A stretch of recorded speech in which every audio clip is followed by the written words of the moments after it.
Quick lunch talk. Connecting the what to the why leads to transformation in student learning.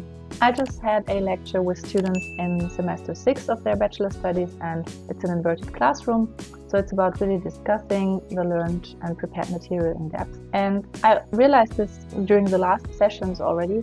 Students are very good in the group work to present the answers to a question and to collect all information surrounding a certain task. And it seems totally complete and solid. So they would pass the exam by giving those answers. For sure, 100%. But now I wanted to have a little exercise today, and I went a little bit more in depth about the why. So I asked them specifically not only to write what is done or what is the workflow in this scenario, considering this task. It was about steps of a workflow.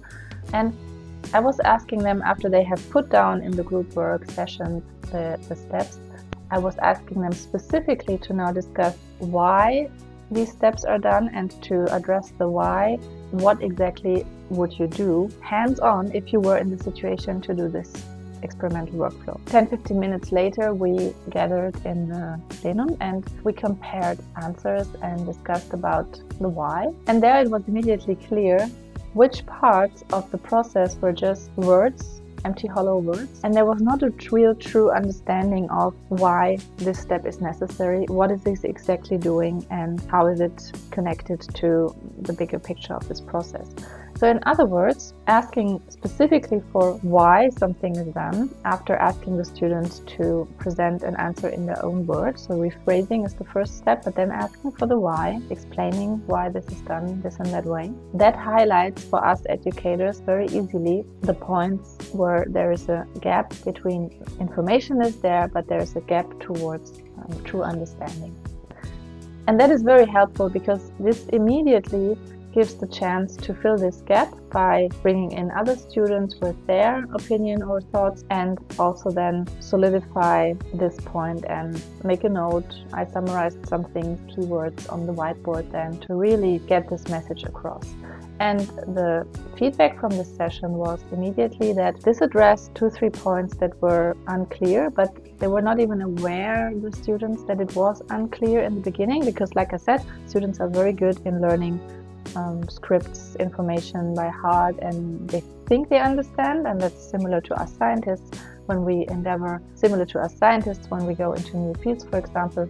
We think, yeah, we have a pretty good overview, but as long as it's all theoretical, it's very hard to truly understand why which step is done, and then we have to really think about, with our more expertise and knowledge, to think about the whys and get a deeper understanding already on a theoretical level. And then when we apply things, obviously this gets more solidified because we have hands-on experience.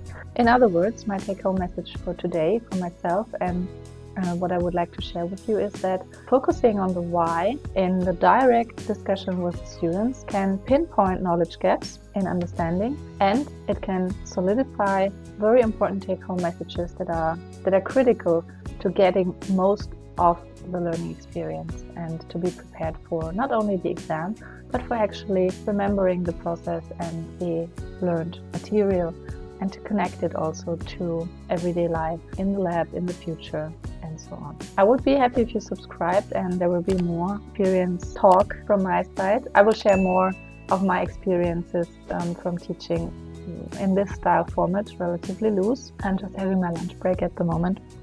And yeah, I hope that you share in the comments a bit about your experiences. Did you fall into the trap of thinking you understand something, but you knew some features and you didn't really know why things were done the way they were?